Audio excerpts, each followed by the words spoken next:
And before I start my story, which I hope our second graders are ready to hear, I want to thank all of the teachers who help our young people become holy and hear that holy whisper. So a thanks again to Cantor Nelson, who wrote the songs, special songs for our second graders tonight, and Jackie Burney, our music teacher, our second grade teachers, Hillary Haber and Natalie Feldman, Devin Rivkin, Natalia Garcia, and our second grade Hebrew teachers, Efrat Horowitz, Yanet Salzberg, Eilat Schmalbach, and Mandy Pavuk. Thank you so much. And thank you for our school directors who are here also this evening. Thank you, Susie Novak.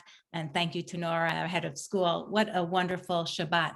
So I have a special story that's connecting our children with our Latin connection and our Shabbat Tropical this evening. Well, it was Erev Pesach, the first Seder night, and Zach and his family were going to his grandparents' home for the Seder. It was Zach's favorite holiday. All of his cousins, aunts, and uncles would be there. And during the night, Grandpa would always tell stories about when he was a little boy. It's Pesach, and we are commanded to tell our children about our family leaving Egypt. Grandpa, said Zach, our family didn't leave Egypt with Moses. Those were our ancestors. Aha, said Grandpa. Our family has a story too about escaping to freedom, just like our ancestors. And like the Torah teaches us, I must tell that story to you. And Grandpa continued, when I was a little boy, my name was Itzik. I lived with my mama and papa, two brothers and a sister, on a little farm in a very small town in Russia. And on our farm, we had a goat and cow for milk and chickens who gave us eggs. Papa was a tailor. He made pants and shirts and jackets and dresses for the people in our town. And Mama, she took care of the house, the children, and the animals too. On Thursdays, she would take the eggs to the market and sell them. Then she would buy flour and make the most delicious challah for Shabbat. Shabbat was such a very happy time for our family. We sang songs and prayers and ate the best food of the entire week. One Friday night, Papa sat at the table and said to the family, it's time we leave Russia. It is too hard to be Jewish here. People try to hurt us.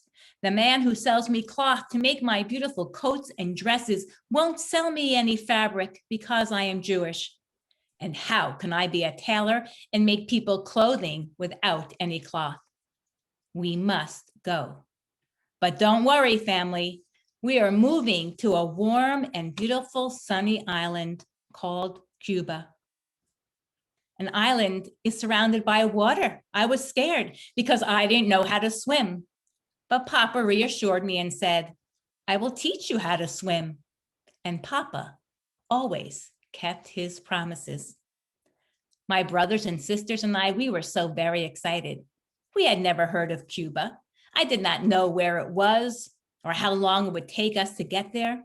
Mama had never heard of that place either. She was nervous about leaving home and had so many questions. Would there be a kosher butcher to buy chicken for Shabbat? Would she have any friends? Who would the children play with? What language would everybody speak? I had only heard of two languages, Grandpa said, Yiddish, which we spoke, and Russian, which the other people spoke.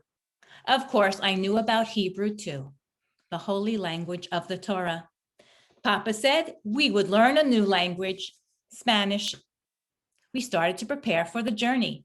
We had to sell almost everything we owned. Our neighbors bought our cow, our goat, and our chickens. We packed our coats, a few pieces of clothing, and Mama carefully wrapped up our Shabbat candlesticks, Kiddush cup, and her wooden bowl for kneading the challah. Papa laughed and told Mama he was sure that she would find another wooden bowl in Cuba, but Mama would not leave it behind, just in case. All of us children were scared. After all, We were leaving the only home we knew. But my papa, he was not afraid of anything. Be brave, Papa said. I am your Moses, and Mama is your Aaron, and you are like the Hebrew children leaving Egypt for the promised land. We traveled a long way by train and then by boat. Instead of the sea splitting in two, we moved on top of the waves. The ship was crowded. People got seasick, but after many weeks, we began to feel the warm sun and finally saw the island that was to become our home. How different it was from Russia. First of all, we didn't have to wear any shoes. We played outside barefoot. And I ate my first banana and my first coconut. And just like Papa promised, he taught me how to swim, and it became my favorite thing to do. But after a few months in Cuba, I got terribly sick with fever. Mama and Papa were very worried. They called the doctor, they prayed, and then they changed my name. It was the custom to change a child's name when they were sick to a name that meant health or life. My new name was both Spanish and Hebrew, Raphael, which means God heals. I did get well, and everyone began calling me Raphael. Only Mama called me Raphael Itzik. My brothers and sister changed their names too. Avram became Alberto. Reuben became Reuben. My sister Rachel became Raquel. They all loved their new Spanish Cuban names, but I wasn't so sure about mine. But Papa said it was distinguished in both languages. Well, you know, this was way before there was a Raphael Mutant Ninja Turtle. So my papa, though, he made a deal with me because I wasn't sure I liked this new name. He said he would change his name too, and I could be the one to name him. Of course, it was obvious. Papa's new name would be Papi. Papa liked his new name, Papi, very much, and Cuba became our home. Papi started making clothing for a tailor in Havana. We went to a new Jewish school. Our mama once again made delicious challah and lit candles in the candlesticks she brought from Russia. No one bothered us because we were Jewish. We had many friends just like us. And Papi started his own tailor shop. And then he had one, and then he had two, and then he had three. By the time I was in high school, Papi had his own factory making women's dresses, and we loved living in Cuba. Grandpa, that's a great story. Is it over yet? Asked Zach. If it were over, said Grandpa, we'd be speaking Spanish right now, wouldn't we? I guess so, said Zach. So Grandpa said, let me finish the story. We all grew up and worked with our Papi in his factory. Then one Shabbat, Papi came home and said, we need to leave Cuba. There is a revolution and it won't be safe for us Jews and people who own their own factory. I was just married to your abuela and we had a beautiful life.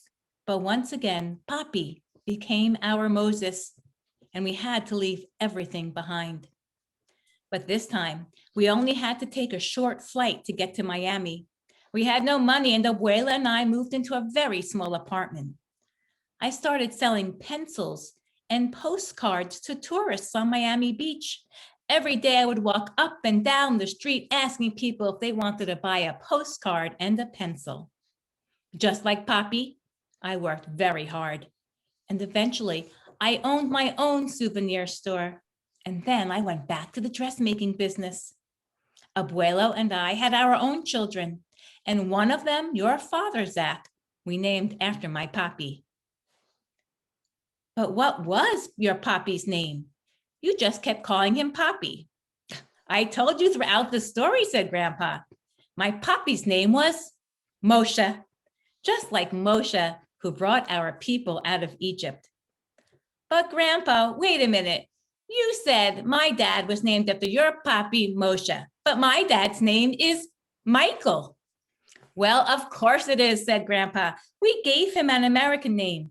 In America, where we could live free and safely.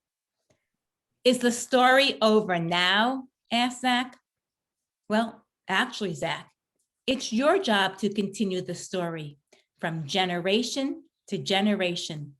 Now, let's all hear those 4 questions and get on with the Seder. Shabbat Shalom, everybody.